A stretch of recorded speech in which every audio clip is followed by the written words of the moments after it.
Well, hello, and I guess welcome to the very first episode of a new podcast I'm going to be trying. And I have to admit, I'm a little nervous about how this is going to go. My name is Carlin Borisenko, and for those of you who are unfamiliar with me, I was a Democrat for 20 years. I was rabidly committed to vote blue no matter who up until social justice took over my knitting community in 2018, 2019. And when that happened, I really started to question all of my political beliefs. I challenged myself to push outside of my comfort zone, to listen to voices I disagreed with. And this all culminated with me going to a Donald Trump rally on the eve of the New Hampshire primary in February of 2020, believing what everything the media had told me about Trump supporters being crazy, racist, Nazis, horrible people. And I found out that none of that was true. It was all lies. It was all nonsense made up by the media. And basically, I red pilled very publicly. I wrote an article about my experiences going to the Trump rally. It went massively viral. I was like the conservative darling of the moment. They got one from someone who I ended up leaving the Democratic Party, and I never became a conservative. I was a Republican for about 15 minutes, and it was a mistake. That's a different story for another day. But I really became very disillusioned with the left. I took the red pill, as it were. The red pill, if you've never heard that analogy, it's basically from the Matrix, which is waking up to the world as it actually is, not what's been presented to you by the media. Now, all that story is important because this is going to be a podcast where I rewatch every episode of The West Wing from a red pilled perspective. And I'm a little bit scared to get into this because The West Wing is like my favorite TV show of all time. I cannot tell you how many times I have watched The West Wing, how much Josh Lyman was my hero. I know he's a fictional character, but he was in fact my hero for like a really long time. And I have not watched a single episode of The West Wing since I took the red pill in February of 2020 and kind of got thrown into this world where I was trying to get Democrats to leave the Democratic Party and wake up and red pill and do all those things. And so I wanted to start this podcast where I basically rewatch every episode of The West Wing, my favorite TV show of all time, with the red pill having been choked down because I loved this show when I was a Democrat. I loved everything about this show when I was vote blue no matter who. I truly have no idea how I'm going to perceive this show now. You know, when you take the red pill, when you kind of like wake up, it is, pardon my language, but it is an absolute mind fuck. It really screws with you. You start to question everything you knew that was true because in order to come to the conclusion that the media have lied to you, well, they didn't just lie to you about Donald Trump. They didn't just lie to you about who Trump supporters were. They didn't just lie to you about what January 6th was. I know, by the way, I was at the Capitol on January 6th. I didn't go in the building, but I was actually there. I am one of those crazy people that believe there was shenanigans going on with the election, but probably not the crazy voting machine stuff. Anyway, so, like, I tell you this because, like, when you take the red pill and you wake up to the world as it really is, you really do have to question absolutely everything that you knew about the world, every story you've ever been told, everything you ever believed was true because the media lies to us so much every single day. It is all propaganda. And so I'm a little bit afraid in starting this endeavor that I'm going to be watching my favorite TV show of all time with completely new eyes that are going to make me hate it. I truly have no idea what to expect. I look back at some of the things I used to watch now. Like I used to have MSNBC on in my house all the time, all day, every day. I didn't watch any news that wasn't MSNBC before I took the red pill. And now I watch MSNBC and I do live reaction streams to it on my YouTube channel sometimes. And it is like pure comedy to me. It is all fiction. It is all theater. And I know that, and I watch it for the pure comedic entertainment value that I find it to be now. It is better than any sitcom on TV. And so I'm really scared that this is absolutely going to ruin my favorite TV show of all time But I think it's also going to be a fascinating exercise. Listen, I'm going to do these podcasts. My kind of plan is to release one about once a week, but there's a lot of episodes to watch. The West Wing was made when there were still like 20 some odd episodes in a single season. There are like 7 seasons to get through. I've seen all of them before. I've seen all of them multiple times, but I'm absolutely watching these episodes with a fresh set of eyes now, and I'm going to give you my honest and truthful reaction. So before we jump into the first episode, I just want to say this. People who are not familiar with me or my story might encounter this podcast and you might think she's just a rabid Trump MAGA supporter. No, no, no, no, no, no, no, no, no, no, no, no. I've actually gone through a couple of red pill processes. I did red pill to the fact that the media and the Democratic Party have lied to me for a really long time, and I do have some anger there. But to be honest, I also went through the same process with the Republican Party and with the conservatives. And they're not that much different than the Democrats and the progressives. I don't see them that differently. I'm currently a libertarian. I'm a member of the Libertarian National Party, the member of the Libertarian Party of New Hampshire. Oh, by the way, I am from New Hampshire, the home of Josiah Bartlett. I do actually live here and am very politically active here, which I think is just kind of funny. But I tell you this because I really do call out the bullshit on both sides. I call out the nonsense on both sides. I don't think that Democrats are that much better or any that much worse than Republicans. I don't think Republicans are that much worse or that much better than Democrats. I think that both the major parties are awful. I think that both the major parties are lying to us. I think all of the news media, to include Fox News, to include OAN, to include Newsmax, to include all those things, they all lie to us. All of us every single day. It's all propaganda. And I think what I've learned over my journey in the past couple of years is how to see through a lot of the propaganda. I'm not perfect, but I have learned how to see through a lot of it, and I judge both sides to be lacking. And so if you think that you're going to listen to this podcast and it's going to be just a complete like Republican conservative view of this show, that is not true at all. I still have many left-leaning tendencies. I am pro-choice. So I won't go into all of my positions. I think that we are going to probably get into some of them as I watch this show. But I consider myself to be a libertarian first and foremost. I'm not a Republican. I'm not a Democrat. I will never be a member of either of the two main parties again unless things change extremely dramatically. So I'm not coming from left or right. But I do want to watch the show. And I really hope that taking the red pill hasn't ruined it. And I'm going to try to give you my reaction as best and as authentically as I can. So with that said, let me bring up the show and we can get started here. And pray for me. Send me your best wishes. And, okay, here we go.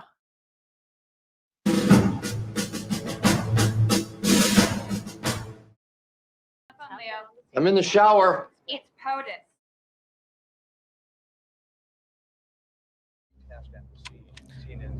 Yeah. Okay, if memory serves, we are about to hear that the president has just fallen off his bicycle. And so I just think that that's ironic because I'm filming this probably about a week after Joe Biden has had a glorious moment where he has fallen off his bicycle. Presidents of past have fallen off their bicycles. What is it with presidents why do presidents even go for bike rides anymore? Everyone is falling off their bicycles here and there and everywhere, and it just makes them look foolish and stupid. But I think I just think it's kind of like funny and ironic. Like the West Wing, one of the things I loved about the West Wing is it kind of like predicted so many things that have actually come to pass. Now, I know it's several seasons from now. We've got a long way to go until we get there, but I loved so many elements of the Santos campaign in the later seasons. In season, I think it's like 6 and 7, when the Santos campaign really gets up and running. If you don't know what that is, don't worry about it. We'll get there eventually. But essentially, like the Santos campaign, it predated the Obama presidency, and it really predicted a lot of things that we all saw with the Obama presidency. And it was like, were there prophets that were writing the West Wing? I mean, I just think it was such a well-written show, and I just really hope it holds up. But I do think it's funny that the very first episode of the first season essentially starts with the president falling on his bicycle, which is something that Joe Biden did just a few weeks ago. And by the way, like, if you're watching this and you're like a Democrat and you don't like understand that Joe Biden has dementia, I don't really know what to tell you. Like, I even identified that Joe Biden had dementia when I was still a Democrat, when I was still like vote blue no matter who. I saw Joe Biden speak with all of the other Democrats at an event in New Hampshire. Back in, I want to say it was like September of 2019 or something like that. And he was slurring his words and he wasn't making sense. And even back then, I was like, oh my God, Joe Biden has dementia. This is a horrible idea. And now he's president. And I don't think he knows where he is half the time. And he definitely fell off his bicycle like last week. And it was really dumb and it shouldn't have happened. And I kind of feel like we have elder abuse going on right in front of us right now. And I would hope that that wouldn't happen in the idyllic world of the West Wing. Although we are, of course, going to get into season 2 when we find out the president does have MS and might be incapacitated at times. Oh gosh, maybe there's so many. Okay, I don't want to jump ahead. Let's just keep going. You can have a normal life. You'd be amazed at how normal I can be. See, it's all about budgeting your time. This time, this hour, this is my time. 5 a.m. to 6 a.m. I can work out, as you see. I can think about personal matters. I can meet an interesting man. The trick is... Beeper's going. What? I think your beeper's going. Beepers. Who has beepers? The days of yore.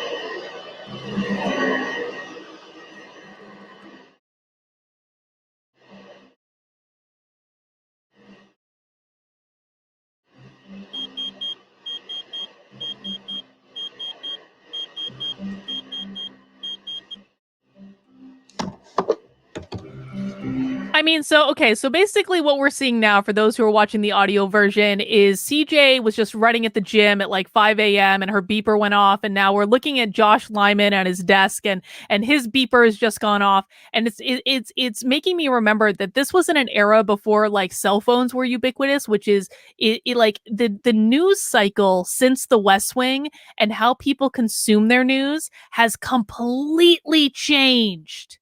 It is completely changed. Like I get my breaking news on Twitter. I have all sorts of accounts set up that follow and track the latest breaking news, so I know what's happening like the second that it happens. And I think we don't get our breaking news, or at least I don't get my breaking news from the media anymore. I don't wait until the evening news. I don't even wait for CNN to air it because it's on Twitter usually hours before CNN even gets a hold of it.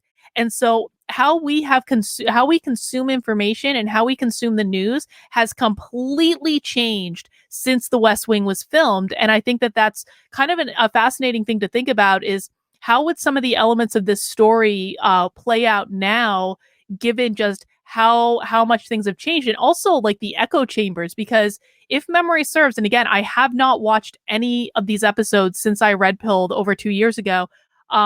If memory serves, there was also like working together and bipartisanship in the West Wing. Not all the time, but sometimes. Like they tried to find common ground where they could.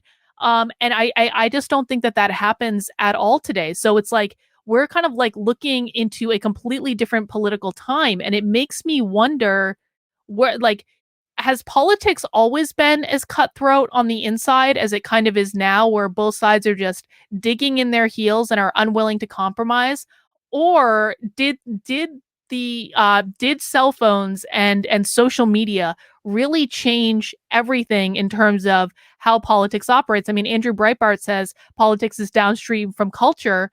And so if the culture changes, the politics are going to change. And I think, maybe one of the things to keep in mind as we move through this series is that, the politics that we're seeing reflected in the West Wing were reflective of the culture at the time.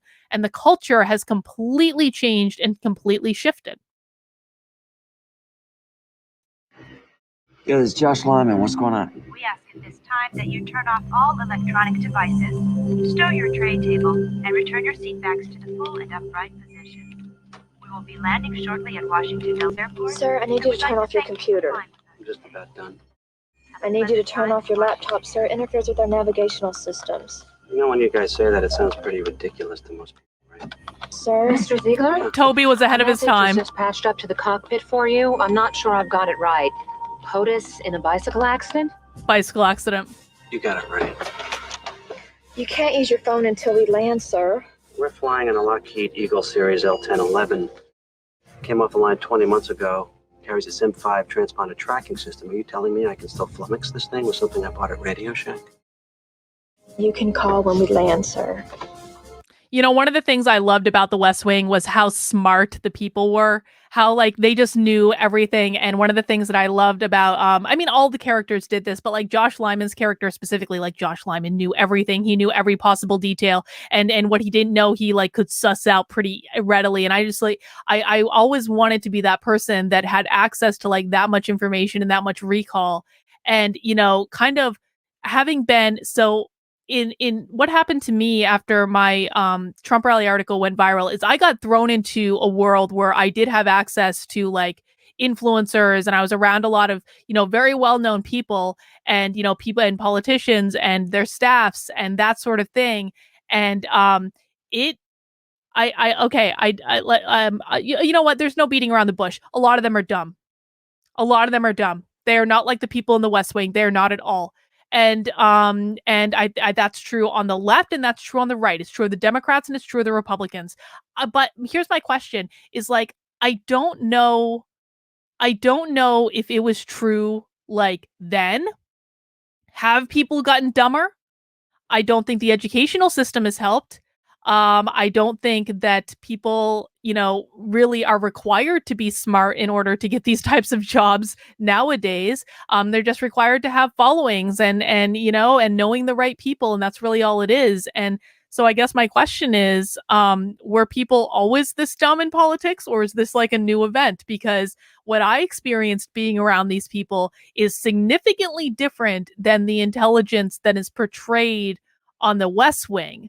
And so that's true of Democrats and Republicans. It's both sides. It is not exclusive, like, because I know the Democrats listening to this are going to go, well, of course the Republicans are stupid, and the Republicans listening to this are going to go, of course the Democrats are stupid. No, it's a both sides. Both sides are guilty.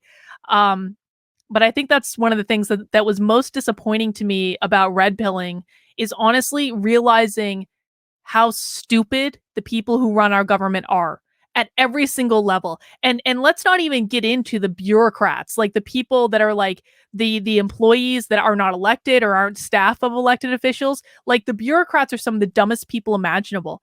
And you know, when I think about the people who are literally steering the ship of this country, listen, even though I left the Democratic Party and I think the Democrats are insane, I would be thrilled beyond measure if the people in the West Wing, the characters of the West Wing, our Tobys, our Joshes, our Sams, our Leos, our CJs, even President Bartlett, I would be thrilled beyond measure if those people were running the White House today.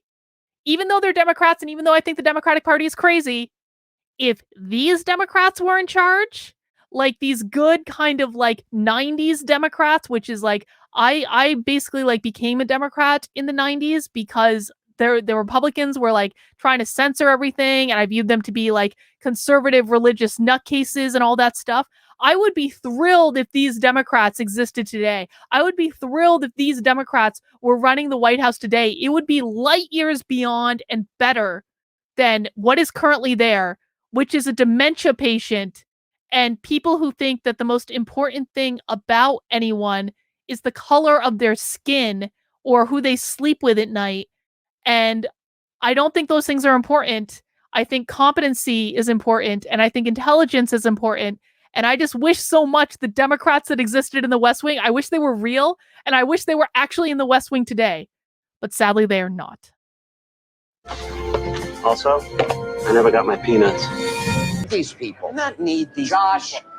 We need Al Caldwell. We want Al Caldwell. We do not need John Van Dyke. We do not need Mary Marsh. And I think there shouldn't be instant replay in football, but that's not my call now. So, as I recall, and I think what's going to play out in this episode is that Josh has pissed off the Christian, like, moral majority right. And this is a little ironic because I think that, you know, people might not realize this if you believe what the media tells you about the Republican Party, but like when I was really kind of like immersed in the conservative movement and like the MAGA movement in 2020, when I was like touring all around the country with the walkaway movement and doing these rallies to try to get people to leave the Democratic Party. So naturally, I was just around a lot of conservatives and people who were supporting Trump.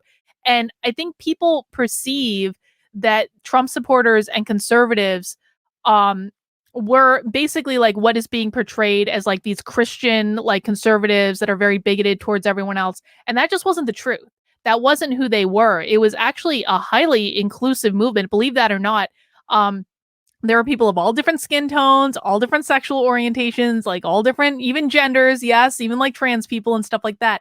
And it was like, you know, people gravitated to Trump not because of like this moral majority, like Christian conservative stuff, but because he was different and he was kind of like a middle finger to the establishment. And I actually think that, and maybe this is something that, you know, we can kind of think through as this podcast continues. I actually think that there are characters on this show that would be Trump supporters today. Okay, maybe not today with like all the nonsense that he's doing with, you know, continuing on the stolen election stuff. And after January 6th is a tough pill to swallow for a lot of people. I actually don't think, again, as someone who was at the Capitol on January 6th, not in the building, on the lawn, and I walked around and I saw a lot of what was happening. I actually don't think January 6th is as bad as people thought it was. I just don't. I'm sorry if that pisses people off. But I think, you know, if you're on the outside looking in and you only watch that on the TV and you only watch what the media told you, I could see why that might be a turnoff. But if we go back before that, and we go back before the election and we look at like what Trump was actually doing, I actually think there would be characters on this show who would have said that Trump was a better choice than Joe Biden, given that Joe Biden's a dementia patient and the Democrats today are much different than the Democratic Party was in the West Wing. However, since the election, this moral majority Christian conservative stuff has started again. It really has. And I identified it really early on after Joe Biden got inaugurated.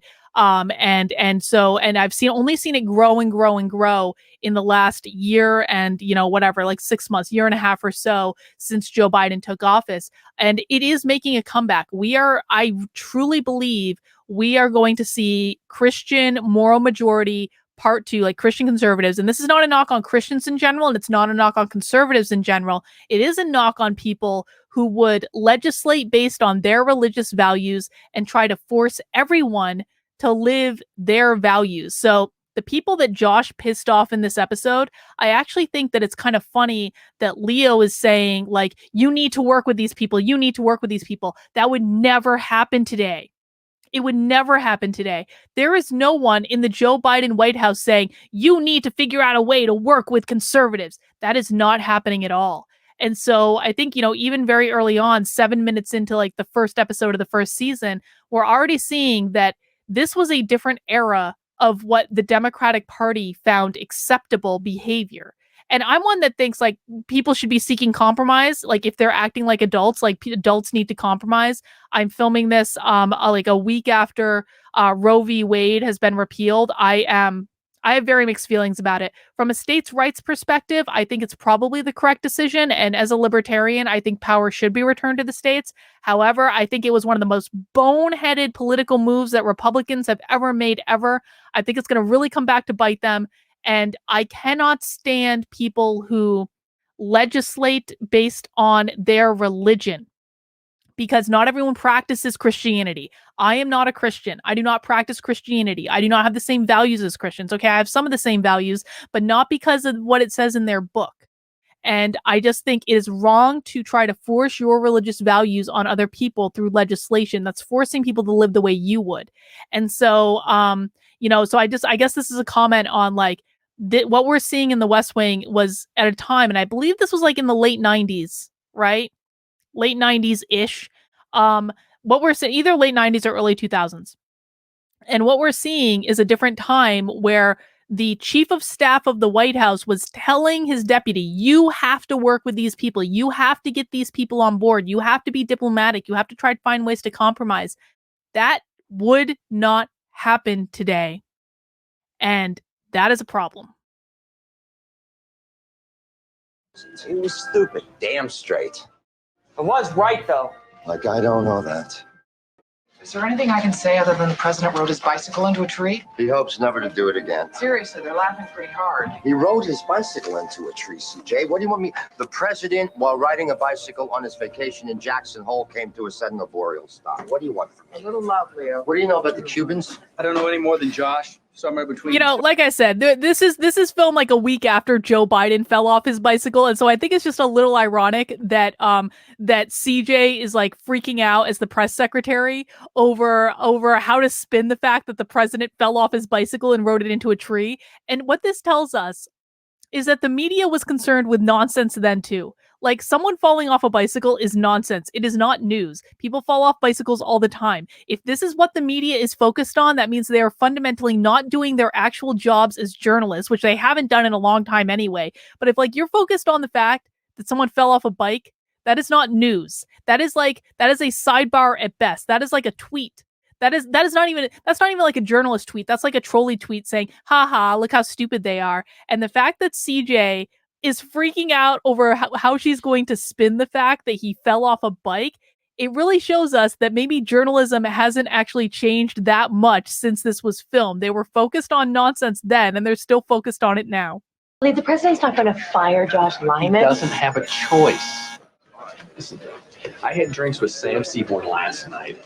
And Sam, You know, they're talking about how the president doesn't have a choice to make a very specific staffing change because Josh said something that upset the conservative Christian right. And I just, you know, this was the pre-Trump era. This is a time when someone could do next to nothing and be in danger of getting fired. And yes, I do believe that pissing off the conservative Christian right, who are weren't a political power then, and they're certainly not a political power now. Like, I do believe that pissing them off is like immaterial and doesn't even matter. And you know, think about how far we've come since someone almost got, well, in a fictional world that is the West Wing, Josh almost got fired for pissing off the conservative Christians when like Trump's tweets like pissed off everyone every single day. Like people from like on the White House staff were pissing off everyone every single day. And it's like, we live in just a completely different time where the standards of acceptable behavior in politics have completely shifted to juvenile. And don't get me wrong, I think there is great and momentous entertainment value in all of this. But remember, I'm a libertarian. I really don't care if the government crashes and burns. Okay, it'd be a little bit inconvenient, but ultimately, I actually think it would make our life better if the government crashed and burned because they're so incompetent, they're so inept, they screw everything up. And it's like, so for me, the entertainment value of watching them like in just like a constant state of insanity is, you know, it makes me laugh. From a practical perspective, maybe not, you know, the greatest thing in the world. I guess I'm just commenting though on how the needle has moved in terms of like acceptable things to say in public. I can tell you that you don't believe in any God that I pray to, Mr. Lyman. Not any God I pray to. Lady, the God you pray to is too busy being indicted for tax fraud. That's You know, that was it. That was all Josh did. And now they're talking about firing him over, I mean, come on, like essentially telling the truth that sometimes like people who are the most overt conservative Christians actually do really bad things. And like, that was all that he did. He pointed out the hypocrisy of the conservative Christian right. And by the way, that hypocrisy still absolutely exists today. They are some of the, like, okay, I'm not making comment on all Christians because there are obviously wonderful Christians out there. This is not a comment on Christianity as a whole. This is not a comment on all Christians as a whole. However, there is a segment of conservative Christians that are horrible, vile people that do not act like I believe Jesus would want them to act in any way, shape, or form. And so a lot of them are hypocrites. They absolutely are. They like 100%. And so I see Josh like in this episode saying something that points out Christian hypocrisy. And even as someone who left the left, I'm like, yeah, like absolutely point it out, man, because it really hasn't actually changed all that much. And again, I just have to comment on like what Josh just did on this show would not remotely come close to any universe of getting him fired today. In fact, lifted up all over the liberal media, like CNN would have him on. He'd be reliving this moment again and again. He would be talking about her on like Meet the Press and MSNBC and Rachel Maddow and all of this stuff. Like, he would be lauded as a hero now on the left and by the media for telling a conservative Christian off on the air. And so to watch this episode where like Josh literally almost lost his job in a Democrat-run White House for saying something that was against his political enemies, like he almost lost his job for that because like they wanted to be able to work with these people and try to get them on board with their plans. It is a completely different reality than what we live in today. Completely. Josh's job would have been secure. Josh probably would have got a pay raise if he'd done that today. I'm in charge of the message around here. It's my job to tell the president that the best thing he can do from a PR standpoint is to show you the door. You know, it's funny because when I was a Democrat, I always thought that Democrats didn't go strong enough against Republicans. I thought that they like let Republicans walk all over them. I thought that they sat back and were passive and were too compromised, and it just let the Republicans like have whatever they wanted. And I kind of wonder if that show was if this show was an influence in that, because looking at the situation now, oh my God. And maybe it was different then. I don't know. But like looking at the situation now, Republicans are the biggest cowards and the biggest pansies that have ever existed in politics ever. The most that Republicans do is they give up and they give a speech, or they send a fiery tweet, or they put a video on Twitter. They don't actually do anything of substance to deliver to their voters what they say they're going to do. Like maybe once in a blue moon, but usually not. And I view Democrats today as much stronger, much more aggressive. And what we just saw with Toby basically giving the conservative Christians, like throwing them a bone and say, we're going to do a Sunday morning radio address on family values, which, by the way, Democrats would never do that today. Democrats actively attack the traditional family all the time. If you looked at the earlier versions of the Black Lives Matter website, not the one that's up now, but the one that was up in like 2020 after George Floyd died, they were directly attacking the nuclear family on their website, and no one noticed. Like the left attacks the traditional family unit all the time. And while I think there are many ways to be a family, and I don't necessarily think that the traditional family unit is the only way to do it.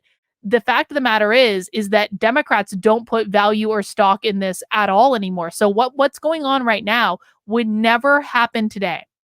There would never, and in fact, I'd be curious to, like, does Joe Biden even do these Sunday addresses? Do these Sunday addresses still even happen? I'm pretty sure, like, they used to, I'm pretty sure Obama used to do, like, a weekly address of some sort. I wonder if that's even happening now. I would be surprised if it was. Like, and here's my other question, too. Like, have Democrats released any sort of statements or support for, like, family values now? Like, since Biden took office? If you know the answer to that, leave a comment. I don't know the answer off the top of my head, but I would be really, really surprised if that was true. But I guess the biggest point I want to make here is, like, you have like the White House communications director, the White House chief of staff, like capitulating to the conservative Christian right in this episode, when like and throwing them a bone and saying, we're going to talk about family values. We're going to talk about things that you want to hear about. That would never happen today. It would never happen today. We live in a completely different time.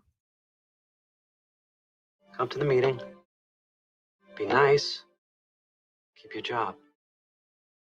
30-second hypothetical. You're Lloyd Russell, newly crowned prince of the white suburban woman, the upper middle class black man, and the teachers union. You're no friend of the sitting president. What do? Put together an exploratory committee. Who do you get to run it? You. I already got a job.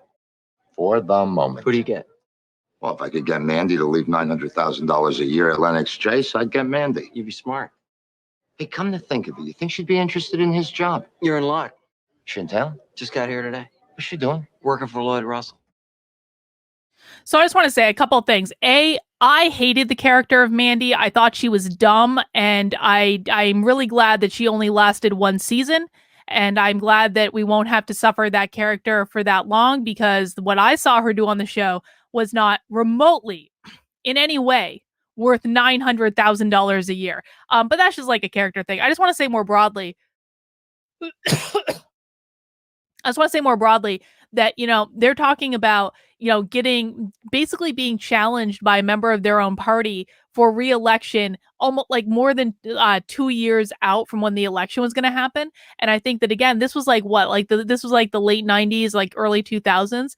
I live in New Hampshire, and I'll tell you that candidates do show up that early. But what is a little bit surprising is being challenged by a member of your own party. And I think that that might be something. I mean, conceivably, like, listen, we really don't know if Joe Biden is going to run for re-election. I don't think that that is a responsible thing to do. Kamala Harris has announced that, yeah, he's probably going to run and they'd be running mates again. And, then she came out and said, yes, he's definitely going to run. But to be honest, Joe Biden has still got a couple of years in front of him, and dementia is, well, it is what it is.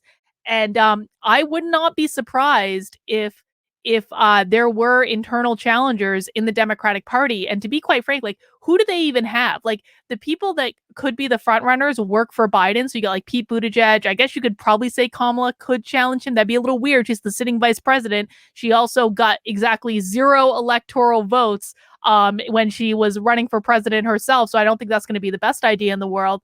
I mean, maybe Hillary Clinton could challenge. To be really honest, I was not red pilled during 2016. I cried when Trump got elected, okay? But I would love to see Hillary Trump part 2. I would pay money to see Hillary Trump part 2. Hillary, please challenge Biden. Please do it. I just think from sheer entertainment value, I think that would be absolutely fabulous. I always thought he was gay. No, you didn't. I did. He's not gay. You sure? Very sure. Always seemed effeminate to me. He happens to be very athletic. Plenty masculine. I think he's a woman. Josh, take me seriously. I do. Hang on. I just want to point out that one single line would never happen today, where Mandy's talking about her masculine senator boyfriend and Josh says, I think he's a woman. That would never happen today. Because it distinguishes between the two genders, which Democrats really don't like to acknowledge, that there are men and there are women. And listen, I'm not one of those people that's like, I'm not going to use your pronouns and all that crap. I don't really care. I don't care if you're trans. I don't even care if you're non-binary. If you are a reasonable person, and I don't think you're trying to exert force or power over me to like make a political point, I'll pretty much use like your pronouns and stuff. I don't really care. But like Democrats today, like we literally, like just today, actually, Ketanji Brown Jackson got sworn in as the newest justice for the Supreme Court. And in her confirmation hearings, she could not answer the question, what is a woman? So what Josh just said in terms of like saying that he thinks Lloyd Russell is a woman, today's Democrats literally cannot answer the question, what is a woman? And there is no TV show that would ever be produced that would have that one specific line in it. Isn't that funny? Please let this be a national emergency.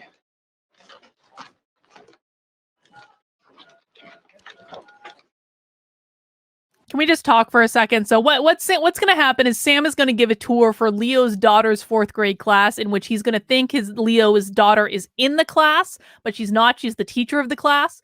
And can we just talk for a second about how the fact that like the daughter of the White House chief of staff would not in any reality be like a public school teacher ever in the history of ever. That would not happen today at all. That is completely unrealistic. Cashmere Escorts. Hi, you paged me. Who's this? This is Sam Seaborn. I'm sorry, there's been a mistake. Who's this? Cashmere Escorts. Okie doke. Page me. Where are you going? I'm standing right here. Page me and punch in my number.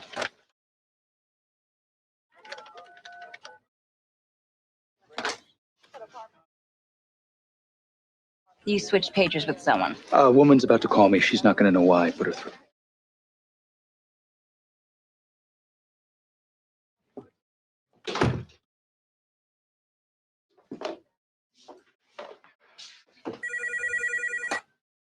Hello? Hello? You paged me? Lori, Who's this? it's Sam. Hi. Sam Seaborn. Yeah, you called me. Yeah, actually, you called me. And that's because you have my pager. And I have yours. Oh. Yeah. Okay, so Sam has just discovered that he slept with a prostitute the previous night. And of course, this is a story that's going to play out over like several seasons. But I just want to point out that he's going to be freaking out, that people are going to find out that he slept with a prostitute.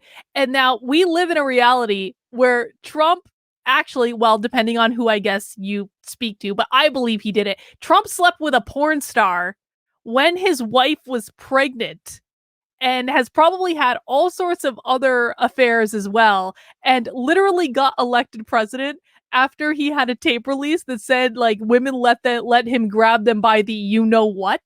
And it's like the fundamental values of the Democratic Party and quite frankly the Republican Party have completely shifted since this. Now, I'm not necessarily going to say that I agree or disagree. I don't really care. I don't care if people sleep with prostitutes. I'm a libertarian. I believe that sex work should be legal. I think that whatever you do with your body, as long as everyone is consenting and like no one gets hurt, well, like not really hurt, but like, you know, whatever. Like I think it's all fine. I don't really care. But I just think like the value shift that we've seen on both sides, where like Democrats today would probably, if Sam Seaborn was working in the White House today and he discovered that he accidentally slept with a prostitute, I really don't think that this would be any big deal in the Democratic Party today. And like the Republicans who elected Trump after he had, you know, Trump did scandalous stuff. I'm sorry. Like Donald Trump, I don't think he's like a racist or like a Nazi or any of those things, but you know he was having affairs. You know he was sleeping with people outside of his marriage, and the Republicans elected him anyway. So even though I do think there is this like very Christian conservative, like moral majority thing happening on the right, where I do think it's gaining more power than it really should have. And they're talking about like banning porn. There's like a whole subculture. Like if you're on the left, you don't know this. Like there's like a whole subculture of like ultra, like alt-right groiper types that are completely committed to like banning porn and instilling like traditional family value, like really trad con people where they're like all about women belong in the home and men are the caretakers and all this stuff. And it's like, to imagine that these are the people that elected Donald Trump with all of his escapades and sleeping with porn stars when his wife is pregnant and all that stuff, and they didn't care about that at all. And on the Democrat side, like they wouldn't bat an eyelash if a White House staffer slept with a prostitute today. It'd barely be a news story. He also spent 8 months traveling around the country discouraging young women from having abortions. Oh, hang on. He never said anything. He does not. Oh, wow. Oh, wow. Did you just hear what Leo said? That President Bartlett, the Democrat president, traveled around the country for 8 months discouraging women from having abortions. That would never happen today. It would never happen. And look, I actually love that. Like, I am pro-choice. I am pro-choice with limits. I think, like, I actually have pretty strong limits, too. I'm, like, first trimester with exceptions for, like, rape, incest, life of the mother, all like, the typical stuff. And so I actually have, like, you know, I think that's actually a pretty reasonable compromise. But like Democrats today have flown off the handle with regards to abortion. I'm sorry. Like it has gone way too far. And they're talking about like celebrating these late term abortions, even talking about like post-birth abortion. Like there are women that have had multiple abortions. Some like there are women that like go to some of these abortion rallies where like they've had a dozen abortions and they're using it as birth control and they're like, yeah, abortion, like, and they're proud of it. There are women that like they wear like earrings and jewelry of like dead babies to celebrate their abortion. I think all that is gross and disgusting. And is part of the reason, to be quite frank, that this Roe v. Wade thing happened, because Democrats got so extreme on the left that the right really just like backlashed against them with everything they have. And I think the right is completely unreasonable about abortion too. Like you've got Kristi Noem in South Dakota who is saying like no abortion at all for any reason, not even for like the exceptions for like rape, incest and all that stuff. And like now she's going after contraceptives too. And it's like, dude, can we just find some balance here? But I guess what I'm commenting on is the fact that like Leo, the chief of staff, is saying that the Democrat president went around the country discouraging women from having abortions. That would never happen in today's Democratic Party. He would be vilified today in today's Democratic Party if he even attempted to say anything negative about abortion at all. And I think that's a shame. I really think like the Democrats just went way too far on this issue. And although I am pro-choice and I do understand why women would have abortions, I think this culture of celebrating abortions, of being unapologetic about abortions, is just like, it's too far and it loses humanity. And I wonder how President Bartlett would feel about today's Democrat abortion culture, where it's just like it's not something that is safe, legal, and rare anymore. It's something that they are celebrating and using as birth control. And I just don't think that's appropriate. Government's place to legislate this issue, but that's never stopped him from playing his role as a moral leader. And I'm not inclined at this moment to make your life easier. Ms. O'Brien, I understand your feelings, but please believe me when I tell you that I'm a nice guy having a bad day. I just found out the Times is publishing a poll that says a considerable portion of Americans feel that the White House has lost energy and focus, a perception that's not likely to be altered by the video footage of the president riding his bicycle into a tree.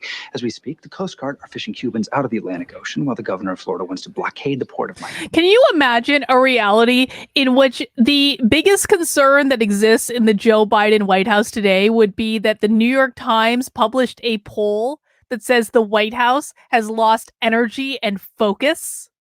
Like, we live in a reality where we have like record-breaking inflation. Gas prices are ridiculous. You can't even find like baby formula and like normal products on the shelves. And it's like, I sincerely hope they are worried about far better things than whether or not people perceive they have energy and focus. I would also, quite frankly, be perturbed if there was a poll that existed that says that the White House does have energy and focus based on like the Biden White House today, not based on this. So I just think like the fact that he's saying, I had a really bad day, and the first thing he mentions is the New York Times published a poll that says we've lost energy and focus, and he looks down at the ground as though he's like really sad about that. I'm like, oh my God, like the Joe Biden White House today would kill for that to be the result. And also, by the way, polling is so ridiculous. Like, you can't even trust any of the polls, and you certainly can't trust the New York Times, which the New York Times today is basically like the propaganda arm of the Democratic Party. And I wonder, like, was it the back then? I don't know the answer to this. Like, when you red pill, you have to unpack so many different things, and so many different things that like you thought were true. Whereas like today, I strongly doubt, even if the New York Times ran a poll and got results saying that the White House has lost energy and focus, they would never publish that, or they would publish it with spin to make it seem like a good thing. I don't know. I just like it's just like it was a simpler time. The West Wing was a simpler time. First, let me say that when I spoke on the program yesterday, I was not speaking for the president or this administration. That's important to know. Second, please allow me to apologize. My remarks were glib and insulting. I was going for the cheap laugh. And anybody willing to step up and debate ideas deserves better than a political punchline. Mary, I apologize. Good then. Let's deal. I'm sorry? What do we get? For what? Insulting millions of Americans. Well, like Josh. This is portraying Republicans exactly how I perceived Republicans when I was a Democrat. Like, Josh has done what no Democrat today would ever do, by the way, which is to apologize for being a douche on television. That apology would never happen today. And then Republicans come right back, or like how they're being portrayed on the show is like, okay, well, you were wrong, we were right. What do we get? How do we get compensated for this? Which is exactly how I perceived Republicans when I was a Democrat. And it is absolutely true that there are 100% Republicans that are like that. But like in most circumstances, what people need to understand is like, again, if you like the Republicans today would never do that. Republicans are so weak. They don't ask for anything they want. They certainly wouldn't stand up for themselves like that. Maybe some of them would. I can't say that of all Republicans, but like most the roles would be completely reversed today, I think. Maybe not completely, because I don't think the Republicans would apologize to the Democrats either, because no one's apologizing to anyone. But it's amazing to me how how like we're already kind of setting up this dynamic on the West Wing where like they're portraying the Democrats as like the calm and level-headed ones that want to compromise, and it's all about the country and doing the right thing. And Republicans are going to be continually portrayed, I think, I mean, I don't know, I'm guessing, as like these like the evil empire sort of stuff, very cold, very dehumanized. They don't care about people. It's only the Democrats who care about people. It's not the Republicans who care about people. And I think that like Republicans do care about people, but they care about it in different ways. And I do think that some of them care more than others. I heard what Josh said, Toby. What do we get? An apology? Sunday morning radio address, public morals, school prayer, or pornography. Take your pick. School prayer or pornography? It's on every street corner. I've seen it. Mary? Condoms in the schools. What? Condoms in the schools. Well, that's a problem. What? We have a certain general who says they dramatically reduce the risk of teen pregnancy and AIDS. So does abstinence. Show the average American teenage male a condom and his mind will turn to thoughts of lust. Show the average American teenage male a lug wrench and his mind will turn. School prayer, pornography, condoms. What's going to be? We're not prepared to make any sort of a deal right now. Sure we are. Mary, My read of the landscape is that you're cleaning out your desk before the end of business today, so I'd just as soon negotiate with Toby if it's all the same to you. Mary. Please allow me to work. It was only a matter of time with you, Josh. That New York sense of humor was just a little Mary, bit. there's Reverend, no please. need- They think they're so much smarter. They think it's smart talk, but nobody else does. I'm actually from Connecticut, but that's neither here nor there. The point is, Mary, She meant Jewish.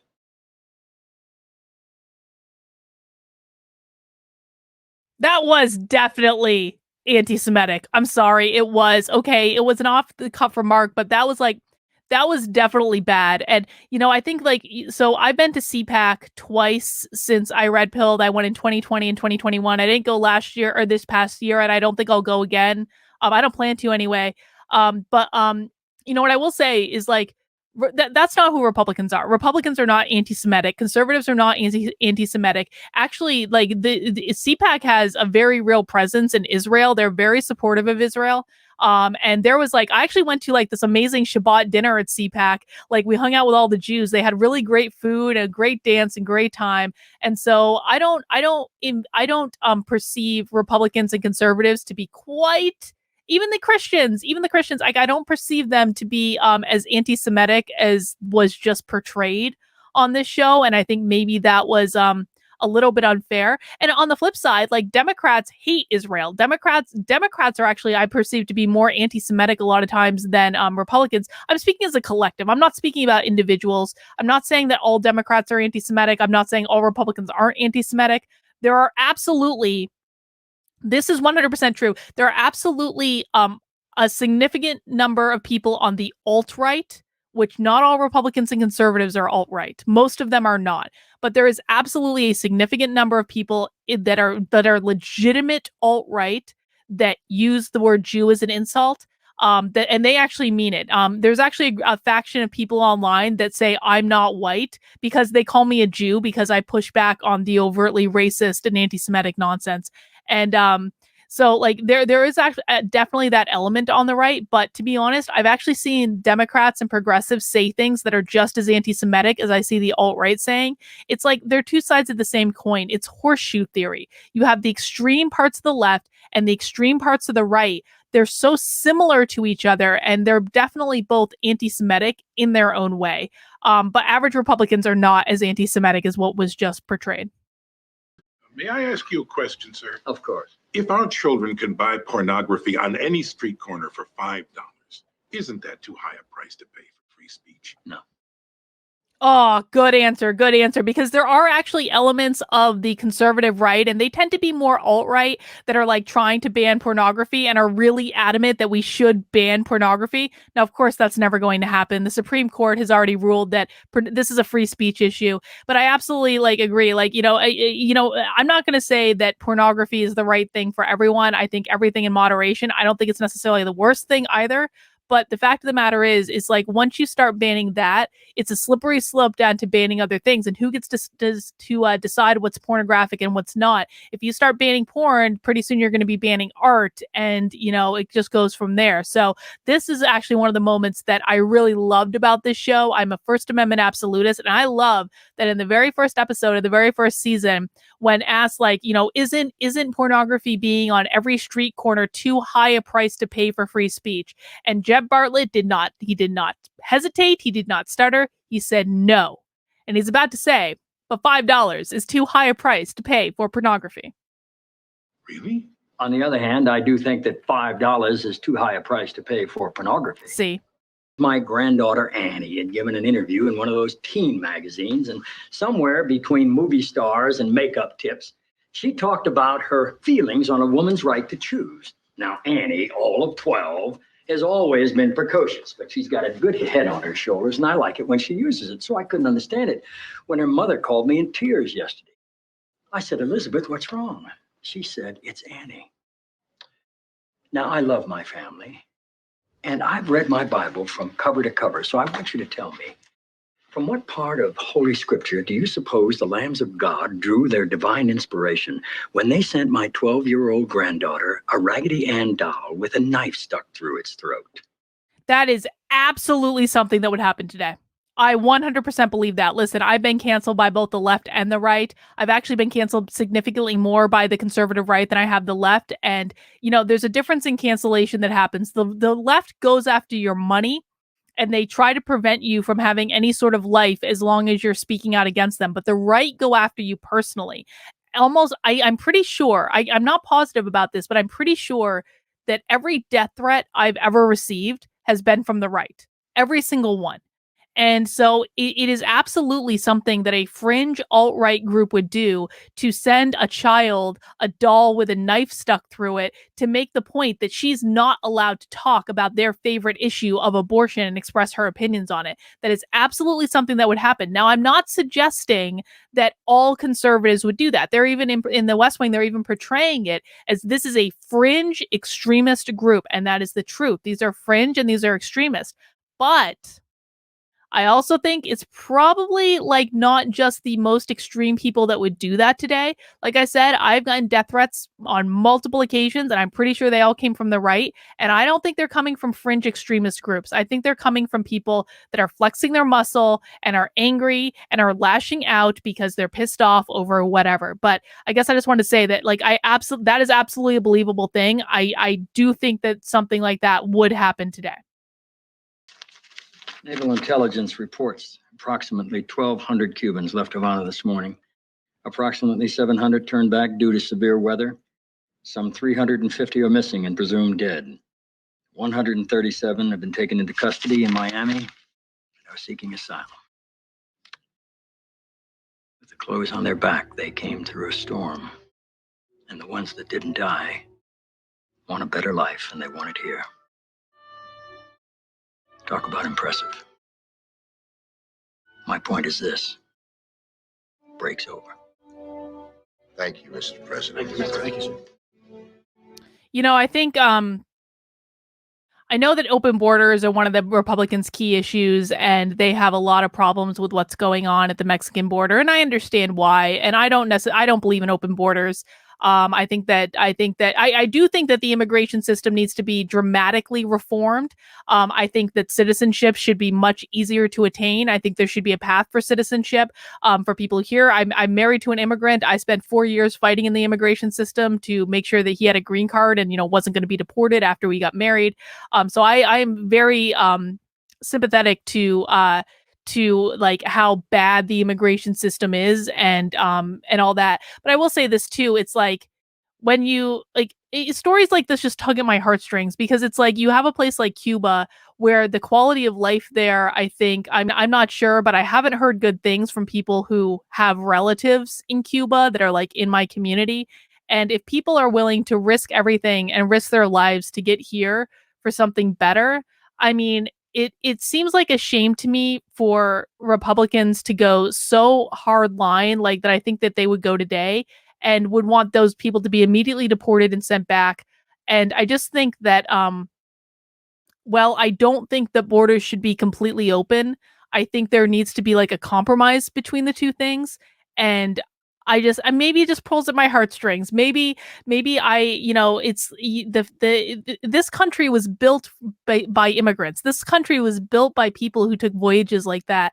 And I just feel like when people are willing to risk that much and sacrifice that much, it is almost it is I think that they should be given a chance to pursue that. I just do. And so that might not be the line that I think a lot of like people on the right would like, because they're very panicky over what's going on at the southern border, and I understand that too. I don't think that completely open borders are good, but I just think that there is a balance to be had between open borders and deport all people who come here through like less than the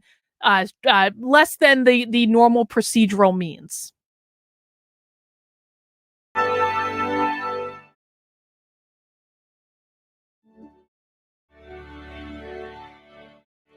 All right, so that is the end of season 1, episode 1, the pilot of The West Wing.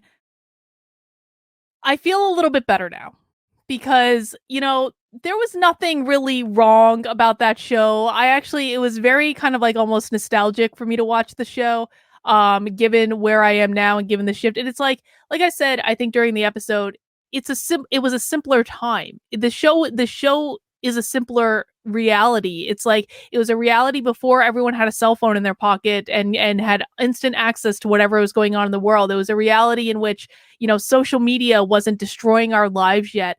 And it made me it's kind of like, I think, like when people look back at the 50s and they're like, oh, that was so idyllic and that was so much better. Like, even just watching the first episode of The West Wing made me look back at that and be like, can't politics just be like that now? Can't that be what it's like? That would be pretty amazing, I think, if that was the case now. So, I hope you enjoyed this. Please leave a comment and let me know what you think. Again, I'm going to be watching every single episode of The West Wing. We have just gotten started. Season 1, episode 1. We've got like over probably 150 fucking episodes to go. Oh, sorry, I probably shouldn't have swore then. Whatever. But like 150 episodes or so. That sounds about right. Maybe a little bit more than that. We've got a long way to go. But I hope you enjoyed this first one, and I'm going to be uploading these to my YouTube channel, which is youtube.com/Dr. Karlin Borisenko. I will also be uploading audio versions to the major podcasting platforms, and I'm going to be uploading an unedited version. So the version that you're watching now, if you're watching on YouTube or listening on a podcast platform, that's going to be an edited version, because especially with YouTube, I don't want to get a copyright strike or anything like that.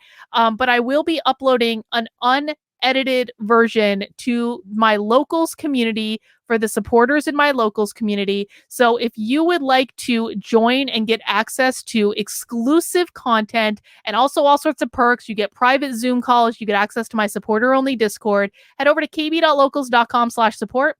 You can sign up to become a monthly member or an annual member, and that will get you access to the exclusive locals only unedited version of the podcast. If you want to watch the whole thing and see kind of like my reactions in real time, it will be on video. So head over there and you can upload that. But please subscribe on whatever platform you're watching on. Please give it a positive review if you enjoyed it. I will be trying to do this probably on a weekly cadence for the foreseeable future, and we're just going to see how it goes. This is a little experiment. I've never done anything like this before. And, but I think if this episode is any indication that I have kind of high hopes about the way this is going to go, maybe I'll be even a little frustrated at the fact that, that politics isn't like this anymore. And like I said, I am not a member of either party. I'm not really taking a side. I think both sides are crazy. But if the Democrats that were portrayed in the first episode of The West Wing were actually running the White House today, I would be pretty happy with that. Because what's running the White House today is a dementia patient.